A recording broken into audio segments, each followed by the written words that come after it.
રાધે રાધે દોસ્તો, આજે આપણે બનાવશું સિંધી કઢી. આની રેસીપી જોઈ લ્યો. એટલે આપણે શું શું જોઈશે આમાં જીરું જોઈ, હળદર જોઈ, મરચું જોઈ, રાઈ જોઈ, મીઠું જોઈ, હિંગ જોઈ અને ચણા લોટ જોઈ અને મેથી દાણા જોઈ અને આમાં મેં સુધાર્યા છે વટાણા, બટેટા અને ફુલાવર અને ભીંડો છે. હવે આપણે પેલા ભીંડો ફ્રાય કરવાનું છે અને પછી એમાં મેં 3 ચમચી તેલ નાખી છે. હવે તેલ નાખીને એમાં આપણે પેલા ભીંડો તળવાનો. ધીમી આંચ પર આપણે ભીંડો ફ્રાય કરવાનું છે. એટલે આપણે ભીંડો ફ્રાય થઈ જાય ને એટલે આપણે એમ લાગે કે હવે ભીંડો થઈ ગયો છે ફ્રાય, એટલે આપણે કાઢી નાખવાનું. પછી થોડું કરવાનું એટલે આપણે કઢી ચીકણી ન થાય. એટલે આપણે હવે કાઢી નાખવું છે આપણે ભીંડાને.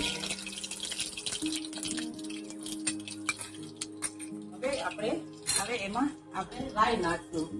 હવે આપણે એમ થાય કે ફૂલ ગરમ થઈ ગયું છે તેલ, તો આપણે એમાં થોડુંક પેલા નાખી જોશું રાઈ. હા, થઈ ગઈ છે રાઈ. હવે એમાં રાઈ નાખી હવે આપણે એમાં હિંગ નાખશું. હિંગ નાખીને પછી આપણે જીરું નાખશું. હવે આપણે ધીમી આંચ પર નાખવાનું. પછી આપણે એમાં ચણાનો લોટ નાખવાનો. અમારે આ 3 જણાનો બનાવવાનો છે, આટલું મેં રાખ્યું છે. તમારે જેટલા જણાનો બનાવો ને એ પ્રમાણે તમારે બનાવવાનું છે.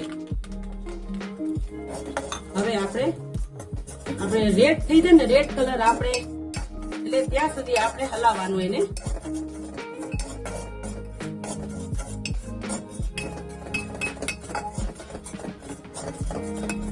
આ ખાવામાં એવી ટેસ્ટી થાય છે ને, આપણે તમે એકવાર બનાવીને ખાઓ તમને એમ થાય કે આપણે બીજી વાર બનાવીને ખાઈએ, એવી સરસ કઢી થાય છે. આ કઢી ફટાફટ થઈ જાય, આમાં કાંઈ વાર લાગતી નથી, એટલે ફટાફટ થઈ જાય. એટલે ધીમી આંચમાં આપણે એને લાલ કરવાનું છે. બિસ્કિટ આવે ને, બિસ્કિટ એવો કલર આપણે કરવાનું છે ચણા લોટનું. આમાં આપણે મિનિમમ 10 મિનિટ લાગશે આપણે આમે. આ જુઓ તમે, આપણું હવે લાલ કલર થઈ ગયું છે. આપણે હવે આપણે એમાં નાખશું પાણી.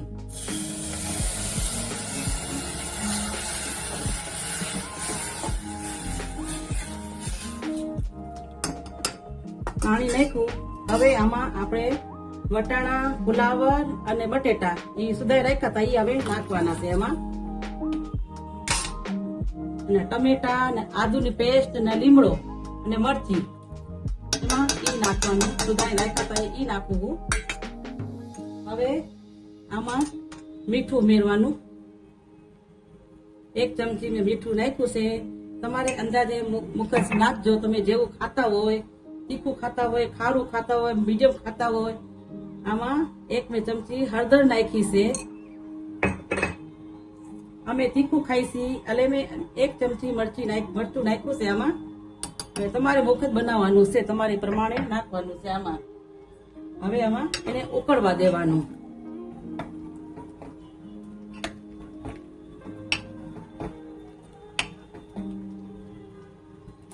હવે ઉકળી જાય ને આપણે જોવાનું આમાં બટેટું અને ફુલાવર થઈ ગયું હોય ને પછી આપણે ભીંડો ફ્રાય કર્યું હતું ને એ આપણે ભીંડો નાખવાનું. એટલે ત્યાં સુધી આપણે ઉકાળવા દેવાનું. આપણે હવે જોશું આપણે કઢી થઈ ગઈ હોય ને એટલે આપણે આમ આપણે ફરીથી આપણે ચેક કરશું. આપણે બટેટો ને ફુલાવર થઈ ગયું છે. હવે એમાં આપણે ભીંડો ઉમેરશું. હવે થોડીક વાર ભીંડાને ચડવા દેશું. આપણે 2 મિનિટ રાખવું પડશે.